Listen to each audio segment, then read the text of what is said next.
जी ने इसका अंतिम संस्कार कर दिया। तो क्या नीतीश कुमार ने वास्तव में इंडिया गठबंधन का अंतिम संस्कार कर दिया है और अब इंडिया अलायंस के मैदान में बने रहने के आसार ही खत्म हो गए हैं? ये सवाल इसलिए क्योंकि नीतीश कुमार के पाला बदलने के बाद इंडिया गठबंधन के बाकी घटक दलों में भी सुगबुगाहट पैदा हो गई है। नीतीश कुमार ने रविवार को राज्य के मुख्यमंत्री का पद संभाल लिया, लेकिन इस बार इंडिया नहीं बल्कि एनडीए गठबंधन के सहयोगी के तौर पर। नीतीश वो शख्स हैं जिन्होंने इंडिया गठबंधन के निर्माण में अहम भूमिका निभाई थी। सच कहा जाए तो नीतीश ने ही शुरुआती दौर में इंडिया गठबंधन की परिकल्पना की और उसे आकार देने के लिए तमाम क्षेत्रीय नेताओं से मुलाकात की। लेकिन अब नीतीश ने ही इंडिया गठबंधन को झटका दे दिया, जिसे लेकर कांग्रेस नेता प्रमोद कृष्णम ने बड़ा बयान दिया, जबकि कई दूसरे घटक दलों के नेता नीतीश को अवसरवादी कहते हुए घेर रहे हैं। कांग्रेस किसी को रोकने की कोशिश नहीं करती है, जिसे जाना है जाओ। कांग्रेस एक महान पार्टी है। जब हम अपनों को रोकने की कोशिश नहीं करते तो नीतीश जी को रोकने की कोशिश कैसे कर सकते थे? 24 का इलेक्शन है, किस तरीके देखेंगे उसको अलायंस को? देखिए, अलायंस जो ये इंडिया गठबंधन जब से बना तब से ही गंभीर बीमारियों से ग्रस्त हो गया। तरह तरह के नाना प्रकार के वायरस इसमें आ गए,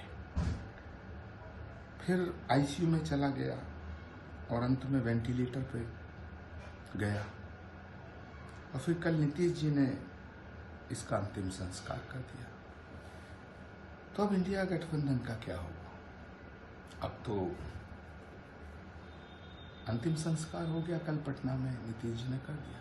हमें पहले से उसका अंदाज था कि कुछ हो रहा है, लेकिन बिहार में तेजस्वी यादव और कांग्रेस पार्टी और छोटे दलों ने मिलकर एक बहुत ही मजबूत गठबंधन बनाया है और बीजेपी के सामने एक चैलेंज लेकर खड़े हो गए और बिहार में हमको इंडिया आघाड़ी को अच्छा यश मिलेगा। नीतीश कुमार आते जाते रहते हैं।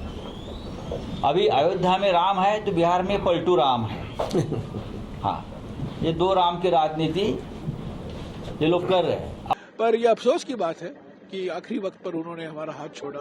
ये बिल्कुल विश्वासघात है और बिहार की जनता उनको और उनके जो उनको नचाने वाले जो बैठे हुए हैं, जो मुहूर्त ढूंढते हैं दिल्ली में बैठकर, 14 तारीख को जब भारत जोड़ो न्याय यात्रा निकाला गया मणिपुर से, उस दिन मिलिंद देवरा को उन्होंने भगा कर ले गया। आज जब हम बिहार में प्रवेश होने वाले हैं, कल नीतीश कुमार को उन्होंने भगवाया।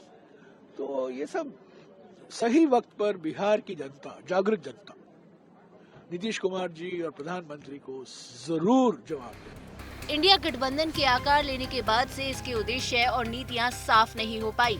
प्रधानमंत्री नरेंद्र मोदी को सत्ता से बाहर करने के इकलौते उद्देश्य वाले गठबंधन के पास ऐसी कोई रणनीति नहीं थी जिससे बीजेपी का मुकाबला किया जा सके।